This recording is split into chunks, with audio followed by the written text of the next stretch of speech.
Shivraj cabinet की बैठक में अहम फैसलों पर मुहर लगी। कैबिनेट मीटिंग के बाद गृह मंत्री नरोत्तम मिश्रा ने बताया कि जल्द ही एसटी वर्ग के स्टूडेंट्स के लिए भी आय सीमा 6 लाख से बढ़ाकर 8 लाख रुपए की गई है। अब 8 लाख तक की आय वाले अनुसूचित जाति वर्ग के छात्र छात्राओं को सरकारी योजनाओं से छात्रवृत्ति मिल सकेगी। इसके अलावा मध्य प्रदेश की रेत खनन नीति में भी आंशिक संशोधन किया गया है।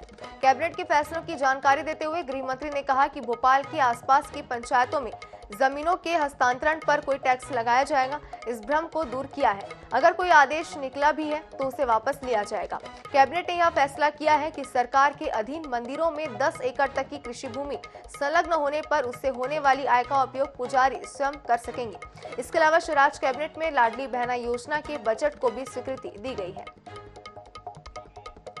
ज्यादा जानकारी के लिए हमारे संवाददाता सनी मालवी हमारे साथ जुड़ गए हैं। सनी, माफ कीजिएगा, हमारे विशेष संवाददाता अनुराग मालवी हमारे साथ जुड़ गए। अनुराग, सबसे पहले जानना चाहेंगे, कई अहम प्रस्तावों को इसमें मंजूरी मिली है। कौन कौन से वो प्रस्ताव हैं जिन्हें मंजूरी मिली है कैबिनेट में? देखिए, बेहद महत्वपूर्ण बैठक थी और चूंकि देखिए चुनावी दृष्टि से इस बैठक को इसलिए और इम्पोर्टेंट माना जा सकता है क्योंकि ये इस बैठक में लाडली बहना योजना के लिए बड़ी फंडिंग जो है फिर से अलॉट कर दी गई है, इसको मंजूरी दे दी गई है। इसके अलावा एक और बड़ा दांव खेला है राज्य सरकार ने, और जो SC/ST के छात्र हैं उनके लिए जो आयु सीमा थी छात्रवृत्ति की वो 6 लाख रुपए थी, अब तक उसको 8 लाख किया, जिससे एक बहुत बड़ा SC और ST वर्ग का वोट बैंक प्रभावित होगा। माइनिंग पॉलिसी बदली गई है जो बहुत इंपॉर्टेंट है, लेकिन देखना होगा इसमें अभी पूरे संशोधन कौन कौन से आए हैं।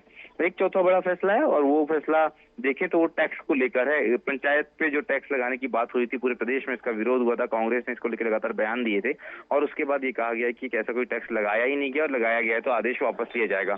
तो तमाम बड़े फैसले हैं, चुनावी साल है इसलिए कैबिनेट की बैठक हुई। इसके अतिरिक्त भी मुख्यमंत्री ने मंत्रियों को संबोधित किया है।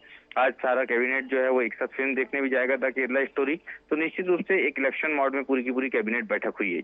जी अनुराग, लाडली बहना योजना के बजट को जो स्वीकृति मिली है, बजट को लेकर के पहले भी कई सवाल जो है वो खड़े किए गए, फॉर्म जो है वो ज्यादा भर दिए गए थे, ये भी बात सामने आई थी, क्या है इस पर जानकारी? देखिए, बिल्कुल लाडली बहना योजना के लिए बहुत स्ट्रॉन्ग फंडिंग की जरूरत यहाँ पर महसूस की गई। इसका बड़ा कारण यह है कि फिलहाल में चूंकि चुनावी साल है इसलिए राज्य सरकार की कोशिश है कि पात्र और अपात्र को ना देख के शुरुआती तौर पे पूरा फायदा दिया जाए। इन तमाम चीजों पे नवंबर के बाद सोचा जाएगा, लेकिन फिलहाल कोशिश सरकार की है कि जल्द से जल्द फंड रिलीज किया जाए और यही कारण है कि फंडिंग को बढ़ा दिया गया है और आज इस प्रस्ताव को मंजूरी दी गई है। बिल्कुल अनुराग, बहुत बहुत शुक्रिया हमारे साथ जुड़ने के लिए और तमाम जानकारी के लिए।